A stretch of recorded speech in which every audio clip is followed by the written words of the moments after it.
Good morning, Rotarians. Thank you for joining us. This club meeting is called to order. Hey, shortly I'll be sharing my screen and leading us through another fun-filled presentation to direct the conversation. Periodically, I'll bring that screen share down so that we can see each other's beautiful and friendly faces and engage in more dialogue. Family and friends are always welcome to attend our club meetings, so don't hesitate to invite someone like maybe your gumball machine repair specialist. Feel free to speak out as you would during an in-person meeting, but if you're not using your microphone, be sure to put yourself on mute, or maybe I'll do it at the cost of a club fine. All right, welcome everybody to the Fortuna Sunrise Rotary Club meeting for March 24th, 2021, volume 38 of my presidential year. We have an outstanding Rotary Club, and I am so very thankful to be a part of it. At this time, I'll bring the screen share down and we'll introduce guests. We've got Dr. Ann Lindsay joining us this morning. Morning, Ann. Thank you. Good morning. And we've got a bunch of fantastic members doing a quick skim, see if anybody else has joined us. All right, we'll keep this thing moving along, shall we? All right. So typically at this time we would be doing the flag salute, but you know, how many of us are wearing pants? So instead we're going to do a little bit of an American history lesson. In 1900 on this day, work on the New York subway begins with this first section from City Hall to the Bronx. Financed by the by the issue of rapid transit bonds issued by the city of New York, because no company was willing to take the risk for such a large project. They decided to build the subways itself by subcontracting with IRT, who ran elevated railways in the city to equip and operate the subways, sharing profits with the city and guaranteeing a fixed 5-cent fare. 5 cents. And our inspirational message this morning will be from Mr. Rick Sunner. Thanks, Simon. This is a quote from Buddha. We are formed and molded by our thoughts. Those whose minds are shaped by selfless thoughts give joy. When they speak or act, joy follows them like a shadow that never leaves them. That's a quote by Buddha. Love it. Thank you, Rick. Awesome. And our 4-way test this morning will be from Kurt Weiss. Kurt, if you can, take it away, sir. Of the things we think, say, or do, is it the truth? Is it fair to all concerned? Will it build goodwill and better friendships? And will it be beneficial to all concerned? There you go. Thanks. Thank you. All right. Let's see. Coming up, we've got our, well, you should have received it last week, I think right after our meeting, and I sent a follow-up in the last message. Board of Directors ballot. We got 20 votes so far. So if you haven't done so, please get yours in today. We'll, what do you think, Ken? We'll call off the voting, say tonight at 12 midnight, and then I'll send you the results. That's fine. Then we'll have to do the second ballot. So okay. So please finish up your votes on this first ballot today if you haven't already. Thank you most everybody who did, and also thanks to those 8 folks that voted early before I corrected the ballot that I sent out, because obviously I can't read instructions that well. District Assembly training is now free. It's Friday and Saturday, April 16th and 17th. I strongly recommend that every club member well, everybody should go if they have the time to squirrel away a weekend, a couple of hours a day. It's a really good opportunity to learn a little bit more. If you're a new member, maybe you've only been in the club for a year or so, really strongly recommend that you go, just so you can find out a little bit more about different groups and factions of Rotary, make district connections, so on and so forth. Really good thing. And we have a board meeting this coming Tuesday, so if anybody's wanting to join us, it's about the same time. We start a little earlier, 6:45 a.m., but it's on Tuesday next week, the day before our club meeting. So you're more than welcome to attend that. The Fortuna Chamber of Commerce is doing a drive-up dinner fundraiser. That's April 9th, and it's also going to benefit the Fortuna Skate Park, which is a really awesome thing. So if you can, hit that thing up. And backpacks. Looks like this week we have Buster and Lori Garrison, as well as Shirley Lipa and Shara Binden. And March 24th, Debbie and Jim Scaife, as well as Jeannie Weiss. Any other backpack announcements there, Steve? Or are we good? I think we're good. Good. Got a real plethora of volunteers helping these days, so much appreciated. It is. It's nice. I see, you know, well, a lot of friends and family members of club members, but no actual club members in there. So it's cool to see this thing just taking flight. But I'm sure there are a lot of club members that aren't even listed on this list that are still showing up to help out. That's absolutely correct. Yeah. Thank you so much to everybody who's really putting in a lot of work and keeping that program going. Once again, that's our partnership with Food for People, right? Getting food into the hands of people that have food insecurities over the weekend. Pretty awesome stuff. Okay. Steve, All right. Steve, I think it's not a plethora. I think it's a cornucopia of volunteers. We'll go with that. Cornucopia of volunteers. It's the horn of plenty of volunteers. We're going to do a blue badge presentation for a newish member, Heather Kelley, this morning. Heather, do you by chance have that blue badge laying around there somewhere? I do. Okay. So before we get started, I want to do two things, okay? I know we've got a pretty captive audience here, but typically when we do said presentations of blue badges, there'll be a moment where we all stand up, right? And everybody's focus is on this new member. And obviously with Zoom, it's a little more difficult to juggle those things, but we're going to try something this morning. I want everybody during this, if you could, just try to tune out any distractions you may have in your house or wherever you are, and really just focus on all the words that we're gonna express during this presentation of the blue badge. Think about when you became a member of the club, all those things, kind of have those swirling around in your head while we do this. And then the last thing I'm gonna ask is anybody that can use the chat feature, has a computer or some access to a keyboard, I want you to type it can be a short message like, congratulations, Heather, or it's so nice to get to know you, or I look forward to serving together, so on and so forth. Write up a little message, but don't hit send, okay? Don't press the return button. What we're gonna do is try what they call a waterfall. So when I say, will all members please send their messages or click enter, something like that towards the end, okay? We'll all do it at once and the chat will just light up with all these cool messages to Heather, okay? So once again, let's focus. Let's make this a really special moment for her, and then type in those messages, but don't press enter until I tell you. Understood? Cool. Let's give it a go. All right.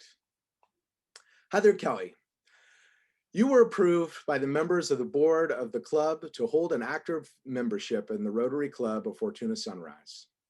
You expressed your willingness to become a Rotarian earlier this year, probably last year, earlier this month, blah, blah, blah.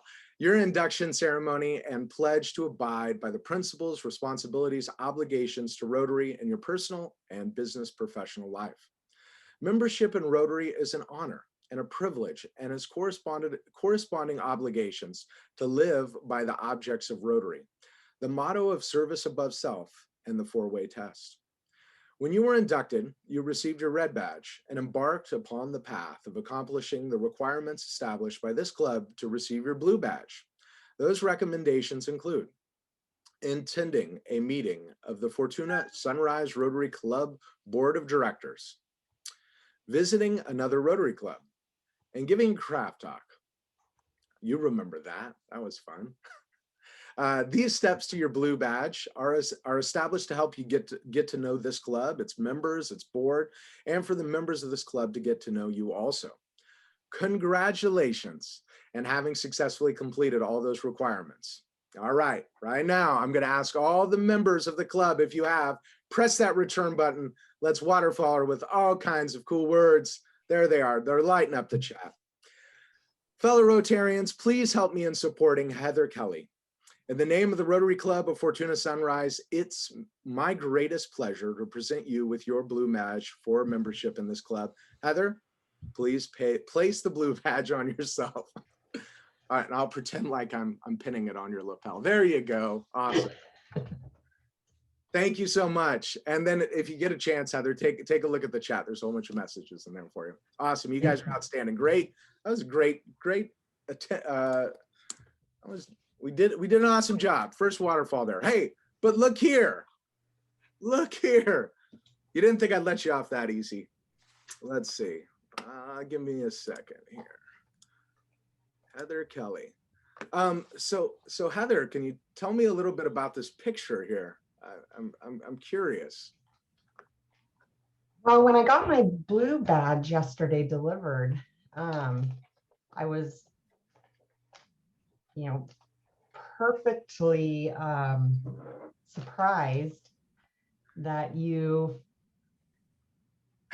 figured out what I actually do in life, that I am a lion tamer, as my badge says. And, I've been lying about that for years, and you had to post the truth. Yeah. Well, we got this awesome picture of you, on the back of a lion. You must have tamed this thing pretty well. But can you, here, I'm going to bring down the screen share. If you guys have if it's set on, what is it? There's gallery and speaker view. If you turn it to speaker view or you pin Heather's video, you can take a look at, will you hold that blue badge up to the screen so everybody can see how magnificent it is? Okay, maybe just a little closer. Give us a little closer. There we go. Heather Kelley, lion tamer. New members of the club, you got to pick up your game when it comes to occupational listings, because that is the best one yet. I mean, most all of them were taken, so. Oh my goodness. Well, thank you, Heather. It's nice to have you. It's official now. The training wheels are off. Thanks for becoming a member of this club. We really love having you. Dawn, I see a hand up there. Did you have a comment? No, I was just pushing buttons and I guess it just happened. I'm sorry. No. I got this new tech device I'm figuring out. But hi. Hey, welcome. Yes. Hey. Awesome. All right. Let's see here. Any club members have any announcements, things they want to share, exciting stories, events that, Mr. Ken Houpy, I see you waving your hand over there. Well, I was going to wait till next week, but I guess the rumors are out there, but I am officially retiring next Wednesday. Wow. Oh, congratulations. Next Wednesday. Well, we'll have to, I don't know, have cake or something. Hey, do you get to keep the van? No, that's already being arranged to be, all the fun stuff, the computer, the cell phone, the van are all being arranged to be picked up. So if you want to buy it, I could probably work a deal with you, Ross. Does this mean the entire back row of Hot Brew is now retired? Ooh. Oh. I didn't catch that. I'm sorry. Mike was asking if the entire back row, the peanut gallery, so to speak, is all retired members now. No, we're Ross, just I don't know older. where I stand. I think Seth sits back there, and he's far from retired. He's at work right now. So you got a couple more years before it's all retired folks back there. Oh man, there is mostly retired. Mostly retired. There's no back row in a Zoom meeting, is there? No, that's why that was a confusing comment. Oh goodness. Let's see. Should we? I'm sorry, Simon. Ross, where do I stand on my? Oh yeah. I'm forgetting the potential duties here. Ross, how close is Mr. Ken Houpy to the Century Club? He's tallying he's pulling out his abacus right now. That's right. So Ken, what are you going to take up next? Oh, I don't know. Maybe I'll be able to work on the farms and ranches during daylight hours. Hey, Simon, I've still got the circle of Blue Death going. Okay. Well, maybe we'll come back to that, because Retirement's such a big deal. I don't know if we can just let you off with simple like, oh, I'm retiring. So there might be something else in the future. Well, if Ross gets back to me, I will become a Century Club member, and I will also add $100 to the polio fund. Oh, there you go. There you go. Everyone give it up for Ken Howby there. That extremely Yep. generous. Thank you, sir. Right on. Big news. Okay, cool. All right. And I see Dennis Scott has joined us. I don't know. Is he still there? I see just the desk. Dennis, you there? There he is. All right. I might call on you later. So don't go too far. Can you not use your microphone or something? We haven't seen you in so long. It would be awesome to recognize you. Well, you can go ahead. Okay. I'm working every day, so I blame that, and I blame Aaron and Chris Broadstock and that group for making me work every day. Okay. Well, maybe we can find them too. All right. Well, hey, but just hang tight, Dennis. What we're going to get into is something. Being an art educator, every week I introduce an artist. We talk a little bit about art, and then I call on a Rotarian to critique and discuss. So yeah, today's your day, buddy. I'm giving you a head start. Usually I wait till the last slide. So get ready to be an art critic. You'll do a fantastic job. And don't worry, the club will help you out because they're getting in the rhythm of this. So let's look at an artist this week, huh? We're going to look at the artwork of Courtney Mattison. And she's kind of similar to an artist that we looked at, gosh, it was probably 2 months ago. We looked at Morel Doucet. It was a Haitian artist that did artwork that was inspired by the ocean, right? And this artist does a very similar thing, but in her own unique way. And I thought it would be fantastic to look at some of her work. Her name's Courtney Mattison, and she was born in 1985, raised in San Francisco. Mattison received an interdisciplinary Bachelor's of Arts and a degree in marine ecology and ceramic sculpture from Skidmore College in 2008, a Master's of Arts degree in environmental studies from Brown University with thesis credits at Rhode Island School of Design in 2011. Her work has been featured in international outlets, including the Smithsonian Magazine, Good Morning America, Oprah Magazine, CNN Indonesia, BBC World, and Service and Science Magazine. She lives now and works in Los Angeles. And here we've got 3 pieces of her work. One's a portrait of her kind of looking up at her piece, and it's these beautiful, coral ceramic pieces of varying colors, and they're glued to these walls or hung to these walls, and these really beautiful arrangements. And you can also see one as my virtual background today too. There's a close-up piece in the center there that's got some flowers, and then another piece where you've got colors on the inside and then it's fading to white on the outside. Really good, gorgeous stuff. Let's take a little deeper dive. Courtney Mattison creates intricately detailed, large-scale ceramic sculpture works inspired by the fragile beauty of coral reefs and the human-caused threats they face. She raises awareness for the protection of our blue planet in urging policymakers and public to conserve our changing seas. Mattison has been commissioned to create work for permanent collections, including those in the U.S. Department of State's Office of Art, embassies, let's see, the Lindbald exhibitions, National Geographic Endurance Ship, so on and so forth. Her work has been exhibited at prominent venues, including the Virginia Museum of Contemporary Art, American Museum of Ceramic Art, and the U.S. Department of Commerce headquarters, and the American Association for Advancement of Science, the AAAS. And here we've got 3 more pieces. The 2 on the left are modeled after organs in the human body, but then they're built with different corals and then separated into these little delineated sections there, very beautiful. And then the piece on the right is this just gorgeous, large rectangular piece that's got this very organic, rough edge to it. And I love how the juxtaposition of the kind of wooden box that it's set into. Gorgeous work. And Dennis, because we got you on the line today, let's see if I can stop zooming in and out. We're going to look at one last piece by Courtney Mattison here. It's called Aqueduct. And you are going to critique, discuss, interpret the type of medium. Tell us about her work or this particular piece in your own words.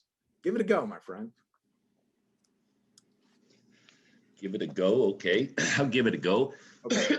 You know, Erin Dunn is our art coordinator at the community center. And she's been trying to educate me as to what her ideas are. And I really have trouble following her ideas, let alone Courtney's. But it does look really something tied to the sea, and it's very reflective of what we're going through here. I don't think I'd put that on my wall, and I don't know if we'd put it in the community center, but it is interesting, and it looks like it took a lot of work to put that together. Yes, yes, interesting. Took a lot of work to put together. Okay, anybody else want to chime in there? Maybe give Dennis a little bit more help. Once again, the name is Aqueduct. It looks like an air vent into a room that had a major regurgitation. Yeah, yeah, there you go. There you go. So there's this playfulness to the piece, right? You've got this thing that would shoot air out, right? Some kind of duct in your house, right? And it's shooting out these coral sea creatures, right, that are climbing down the wall in a very organic manner, almost like they're slipping out, right? So yeah, great observation there, Scott. Yeah. Or is it trying to leave? Or is it trying to is leave? it coming in or is it leaving? Ooh, yeah, maybe it's escaping. Ah, good point. See? Simon, it's Yes. like how we put all of our trash into the ocean. Yeah. It's like the sea putting its stuff into our house, reverse. Yes. Or maybe it's the sea sneaking into our house to get back at us for putting everything in the ocean. That would be pretty scary if you woke up in the middle of the night. There was just this like bulge of coral just like waving over your bed, about to encapsulate you. Ooh, anybody stepped on coral too knows the A lot of danger. that's not coral, it's sea creatures, and a lot of them are dead. You know, I love when you're like walking down the street and you see those like random beautiful flowers that come up out of the cement somewhere, you know, and you think like, how is this growing here? And I always love it. I'm always thinking like nature wins when that happens. And that's what this reminds me of, sort of how like, okay, it's like nature saying, you know, kind of just not paying any attention to the boundaries we put into it, and it kind of trying to do its own thing. So it's like nature wins. You know, I don't care for the negative comments. The ocean is our friend. It's not our enemy. Oh my God. Munster had to, you know, goodness. Okay. Ross, it does look like it could be a mutated octopus, which does lead to the dangers of a polluted ocean. Yeah, totally. Definitely a pollution trip. Wow, that was a great conversation. But I must admit, Dennis, you added very little to that conversation. There was a lot of help today from the. Simon, can I defend myself? You know, you guys are all younger than I am, but there was a movie that's called It Came From Beneath the Sea, and it was an octopus coming into the San Francisco Bay and covering the ferry building, similar to what that looks like coming out of the vent. So I would say it's probably a parody of a movie that's 60 years old. Oh, could be. Yeah. Well, I think that's fantastic. Dennis, at this time, I'd love to tell you that what we typically do is we find the Rotarian that critiques the artwork. So this morning, because I haven't seen you in a while, I'm going to hit you for 20 big ones. How about that? Okay. Aaron, can I get an advance on my expense account? Sure. Not you, Simon, Aaron. Don't worry. We just bill you now. It's painless, right? It'll show up in your inbox or your mailbox. All right. Thank you so much, Dennis. That was outstanding. Thanks for the rest of the club. That was a really deep look there. I really appreciate everybody's input on that. Okay, let's see. I'm going to stop the screen share real quick, and I might as well. Oh, I stopped my camera. Let's not do that. Hey, it's like I've never done this before, huh? I'm going to switch things up. I'm going to match my buddy Sal there with my virtual background. And I just wanted to kind of hit it home again for maybe some club members that weren't at the last meeting, and just kind of recap our last week's meeting, talking about our upcoming major fundraiser. And then we'll hand it over to our speaker here real quick. So just give me a couple of minutes here. All So Fortuna Sunrise Rotary Club is all fired up. So what are we fired up about? Our club has decided that first responders is a great cause, and we want to even more focus to our local volunteer fire department. So how do we raise funds in the world that we're living? A pickup dinner coupled together with a virtual event, and this will be happening Saturday, May 22nd. Simultaneously, people will bring in non-perishable foods because we'll be doing a food drive for Food for People, and the actual food that we'll be serving to people will be prepared and distributed by ourselves at the Fortuna Fire Department, and we'll have some local help from our local firefighters. Then later that night, a virtual event, some auction, hopefully a raffle, maybe a bingo game, and this will all take virtually via Zoom. We need the entire club in on this, okay? Let's see. Hey. We'll go to the next slide. There we go. We need the entire club in this to rally together and take on the responsibilities of the event. We're 2 months out, so this is a later start than we normally get. Usually we have 3+ months, so this will require us all to hit the ground running.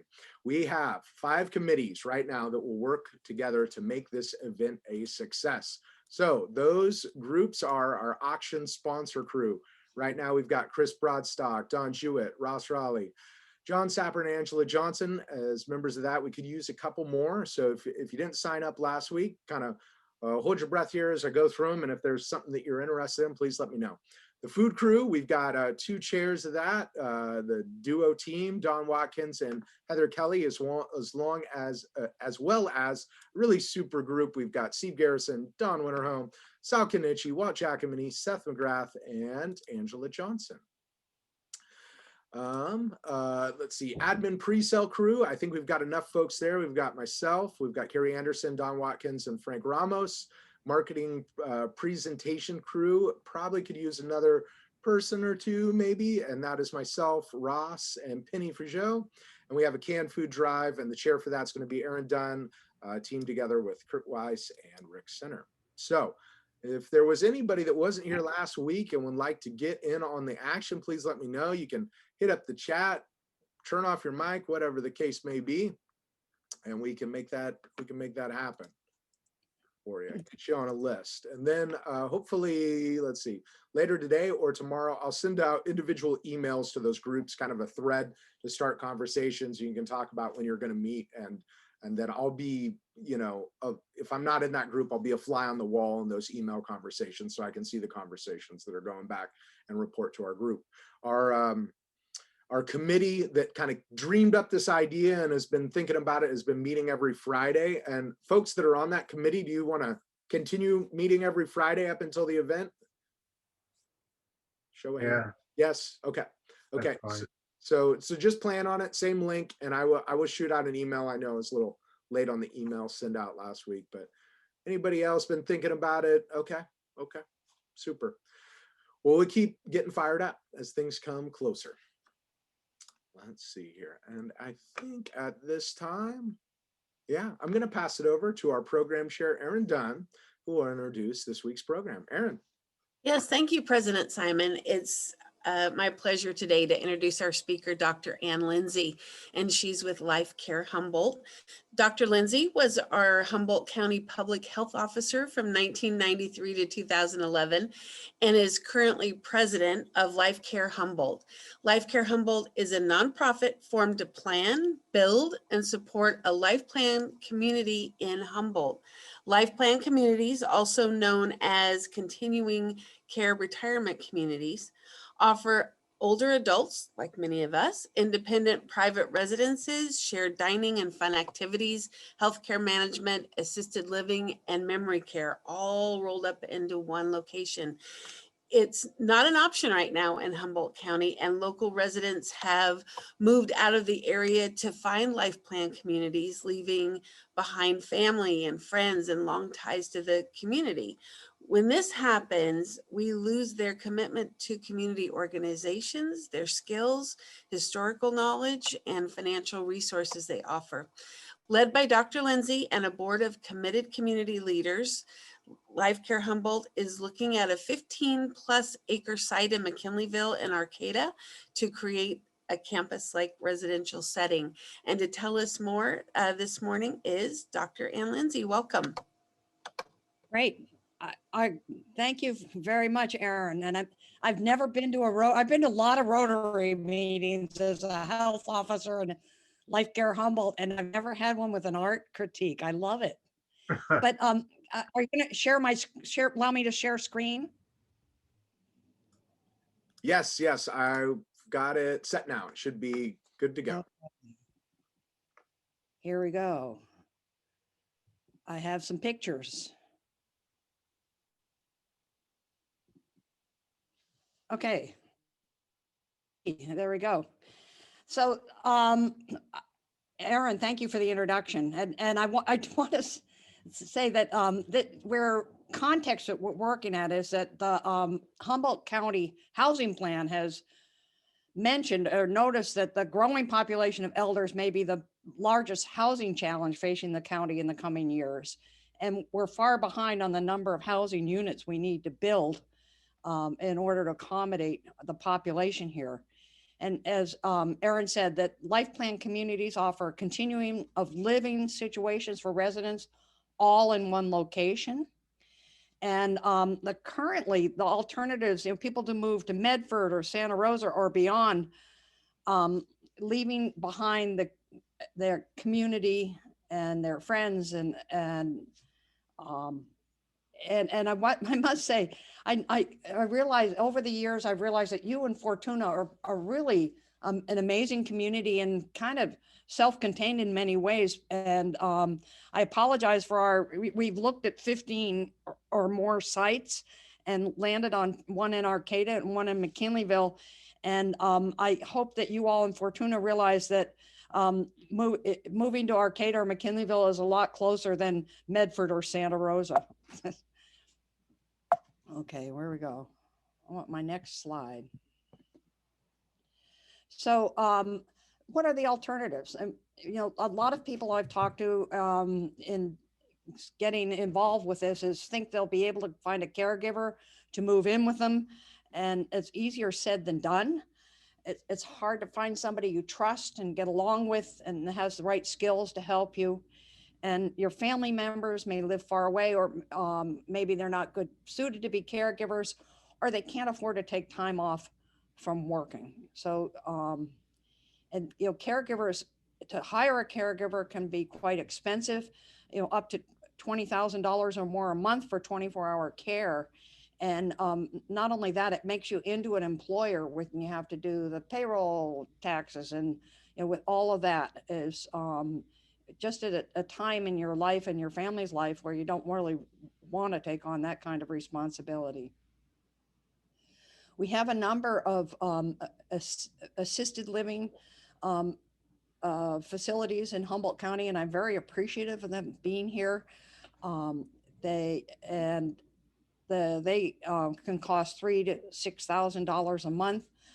I must say that, but they are kind of self-contained, and it can be rather traumatic for people to move in, where in a life plan community, you already live in the community. So if you need the services of assisted living, you're there amongst your friends and acquaintances. The skilled nursing, I think, is more of a challenge here in Humboldt County. And actually was recently written up in the Washington Post about the management of our local skilled nursing facilities. But aside from that, that if you enter into skilled nursing, say if you're in the hospital and you get discharged into skilled nursing, your Medicare and your insurance will pay for a couple of months, but after that, it's cash only, and it can be $10,000 a month until you don't have any more assets. You spend down your assets and you go on Medi-Cal. So we're currently, we have done some background research into the market here, and the feasibility study confirmed that it is possible that we could support a life plan community of up to 150 independent living residences, and those would be cottages and studios, up to 36 assisted living places, and 24 memory care or advanced nursing care places.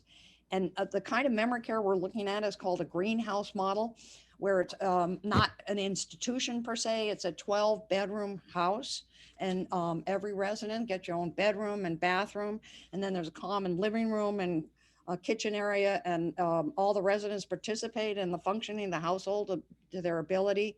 There's a small number of staff, so they really get to, 2 or 3 staff at any time, and they really get to know you well. So you're not, somebody in bed 34, you're really a whole person to them. And I have been following this nationally, that this greenhouse or small house model has been very safe and done very well with COVID, actually. So the idea is you join a community when you're independent, and you won't have to move again if you or your partner needs more care. And that one of my friends moved to Medford, so her husband was developing dementia, and she looked into the alternatives here. And to live in her home and have her husband being and getting dementia care, she would have to, drive to go see him. And she ended up, both of them moved so that they could be in one community together. So the idea is that, senior living, it's not only living with older seniors. There's a lot of we are planning a very active community. We want to be engaged with community and people of other generations. And the idea is life is better among friends. And we plan to have activities generated by residents. For example, I've talked to a number of people who have woodworking tools, and they want to bring them with them, set up a woodworking studio so that they can join around that, or quilting or music. We really want to make things happen. I visited, first time I saw a life plan community was in 1973, and I visited a community in Pennsylvania, Kennett Square, Pennsylvania, Kendall Quaker community, and it looked like a college campus. And there was a string quartet playing and a poetry reading. And I said, this really looks like fun. I went back and visited that same community a couple of years ago, and I met a woman who's 85 years old, and she was a master weaver, and she had set up a weaving studio, and there were 40 looms set up, and people were learning how to weave, or the master weavers were weaving together. And it really is, that's an example of how she generated that activity for the whole community. You stay connected to your friends, but you don't have to worry about maintaining a home or hiring help when needed. And recently, during one of these horrific rainstorms, I developed a leak in my roof, and I had to get up on a ladder into the attic and go outside and figure it all out. And I really wished I could have called maintenance. But the life plan communities are homes. They're not just rooms, and ours won't look like this particularly, but it gives you an idea. It's home living. It'd be recreation and classes. Meals are provided, and typically for the independent living, you get 1 meal a day, and the assisted living and memory care, you'd get 3 meals a day. And this picture is from Willamette View, was a life plan community in Portland. It's a gorgeous dining room. And then medical management. And what we have a medical committee that we've been working on and planning the medical care. And we won't be providing services directly, but we're are planning to provide a telemedicine link or video conferencing link for care out of the area, and also care coordination, so that when you need to get care, we can help you get it in a timely fashion and facilitate you getting there, and all the information that you need being in the right place at the right time, and all whatever results you get there and plan of care gets back to your primary providers here. We'll provide transportation and social activities, and these guys are at a happy hour. That transportation, I can just envision, getting on a van and getting taken to the beach, or getting to a hike, or up to Center Arts at Humboldt State University for a concert, and just being dropped off right at the door. So they're paid, generally the life care communities, you pay an entry fee, and depending on how much you pay at the outset, so A percentage of it may be refundable upon into your estate upon your death. But we are estimating that the entry fees could start at $250,000 with an average of $460,000 with an and then two people is a good deal for $10,000. Second family member can join you. There are some established communities that are less expensive, and there's others that are a lot more expensive. And but we're trying to peg the entry fees into more or less what the home values are for seniors here in our community. And the idea is you trade your real estate for a really secure, fun lifestyle in a active community. So Maggie Banducci, who's did some research and asked people how much it costs them to live at home currently. And so the range from $1,525 is a good deal for a single person renter with no utility bills, up to $4,500 a month for a couple homeowners with a mortgage. So you can see that these home fees pretty much are in the line with what a monthly fee is for a life plan community. And we're our current plan and which is always being revised, but the monthly fees would start at $2,200 and average $4,800, and that would depend on the size and the type of living arrangement that you have. A second family member adds $1,000 to it. But you can see it's pretty comprehensive what the fees cover.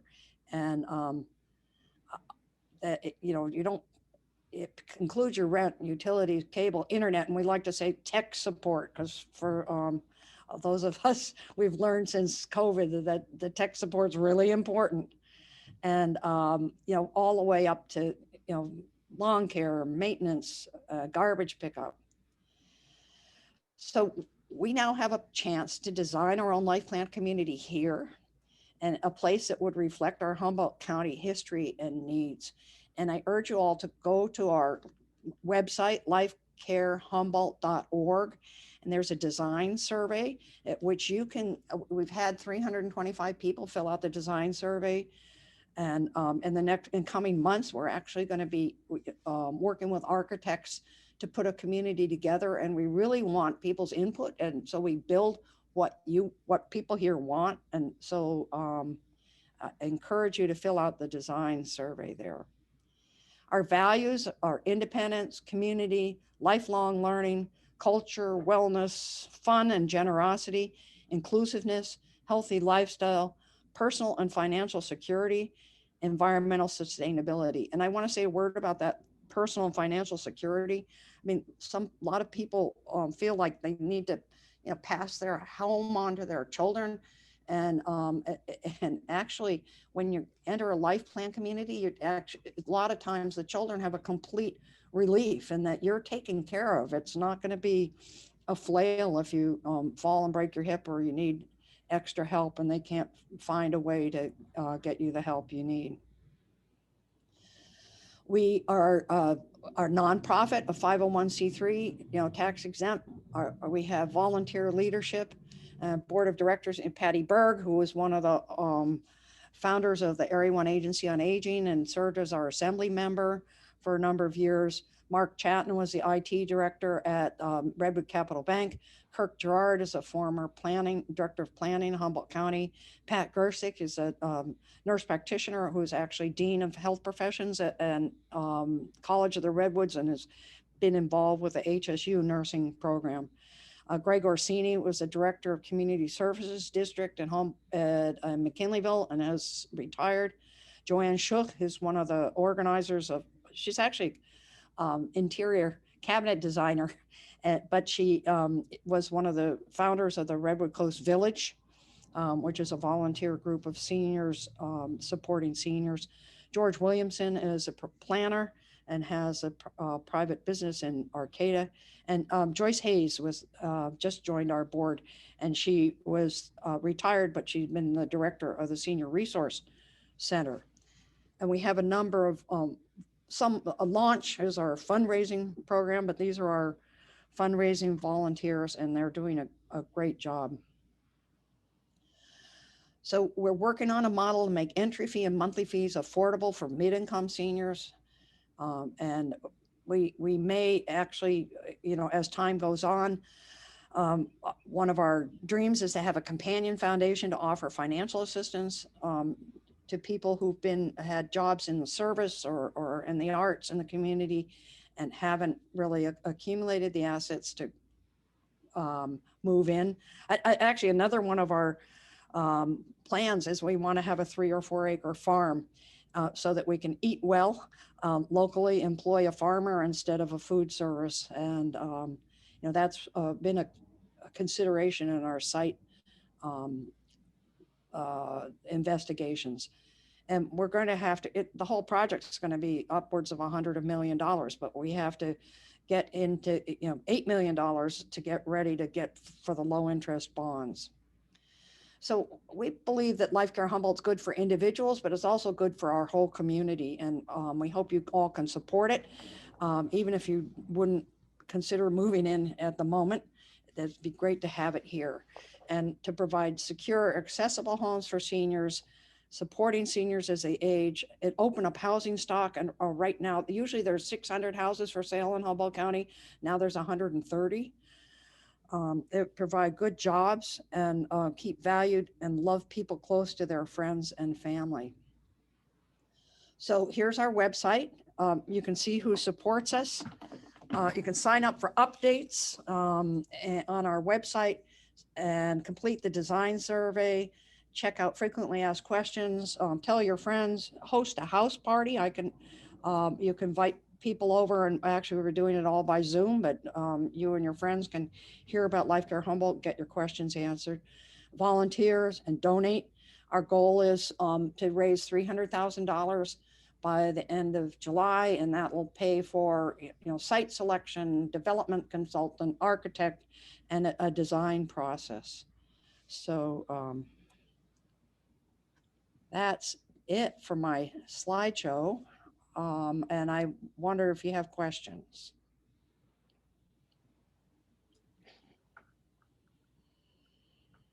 Simon, I've got a couple of questions. Ann, you were mentioning this project you're looking at is about $100 million project. Are you considering phased options, or is it an all or nothing approach? We're phasing. We're considering phasing. Yes, absolutely. But we want to buy. You know, we want to get 15 acres so that we can live comfortably and have the landscaping and garden and things that farm that we want, and the possibility of expanding. Yes. Yeah. One other question I have is entry fee. You're talking about place figures there, $250,000 to $450,000 is an entry fee for folks coming in.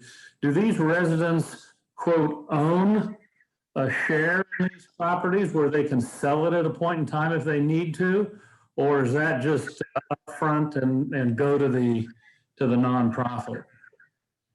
Well, some life plan communities are structured so there's an ownership model, and we haven't, you know, we're working with a consultant now to find out what's the best fit for here. But no, we're planning on an entry fee model, and what it buys you is this security and you know the slick entry to other levels of care if you need it.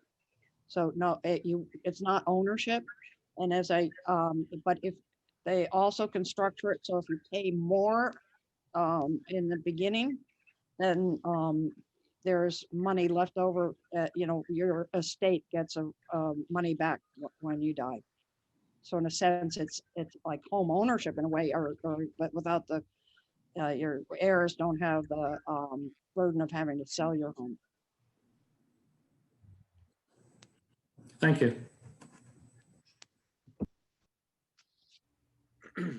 Thank you, Ann. Any other club members have some questions? Well, I hope you'll consider supporting it. I realize that McKinleyville and Arcata seem to be a world away at times, but this is actually Denise Marshall of the McLean Foundation introduced me to a number of, I'm going to be talking to Rotaries and this, or, you know, a lot of the clubs, And I value your input. We really need you to get active at this point so that we build something that suits your needs as well. Yeah, thank you, man. My grandfather, before he passed, he was in Prescott, Arizona, but he was in a community similar to this, and he sought it out. He really enjoyed that transition from when it, being able to stay in a smaller house, the community, and then when his health kind of turned, that he could be so close to his wife in his last days. So it was really nice. Awesome. Thank you so much, Ann. We really appreciate you. Once again, Dr. Ann Lindsay, thank you, thank you, thank you. We're applauding. Let's see. Yeah. Simon? Yes, sir. I had one, not really a question, but a comment to Ann. Please.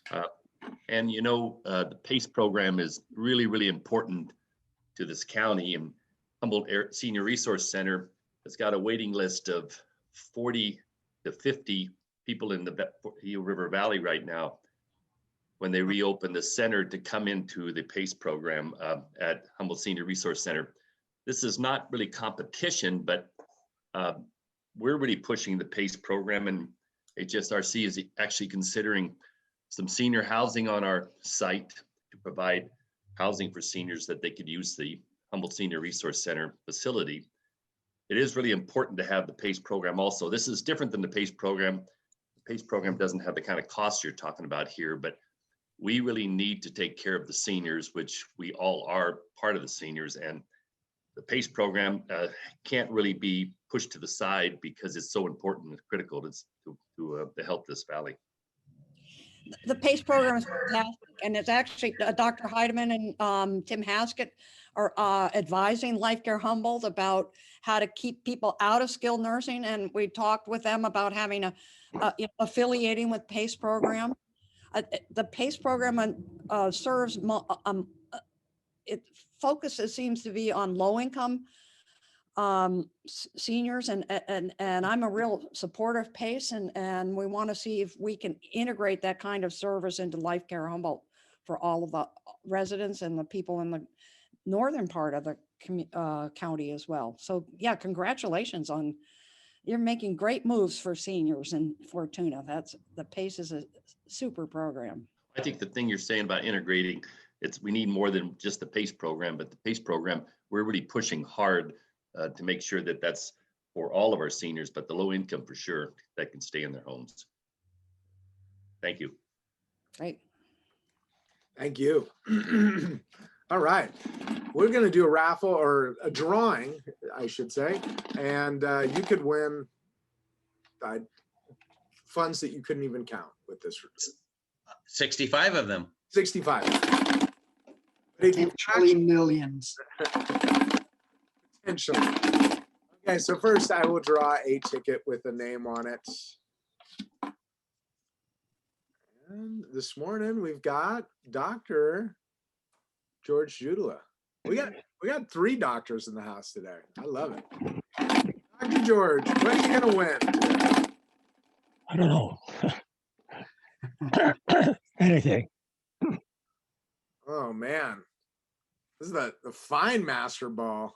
Oh man, that's, you know what? I'm tossing that one out. How about another one? You want to, we'll get you a redraw. That's good, right? Oh, this one's not much better. Pay $5. Sorry, Dr. George Judula. Okay, I'll pay $5. Thank you so much, sir. We appreciate it. Okay, fine. Oh my goodness. Well, everybody, but let's see. Before we leave, any last comments? Quippy puns? Yeah, I have one, Simon. Yes. A shout out to my fellow Rotarian, Ross Riley, who came to my rescue the other day. So thank you, Ross. Thank you, Ross. Dr. Lindsay, it was about tech support. So it's a broad spectrum, and that's a big world. And I just want to make a comment about, they talk about the silver tsunami coming of baby boomers coming of age. As we age, and those younger than us, be prepared for these living facilities to be coming in vogue all across the nation. Yeah. All right. And at that, we're gonna have a good one, huh? Happy Rotary Day, everybody. This club meeting is adjourned. Have a- Bye, everybody. Good meeting. Thank you. Very nice. See you guys. Cheers, everybody.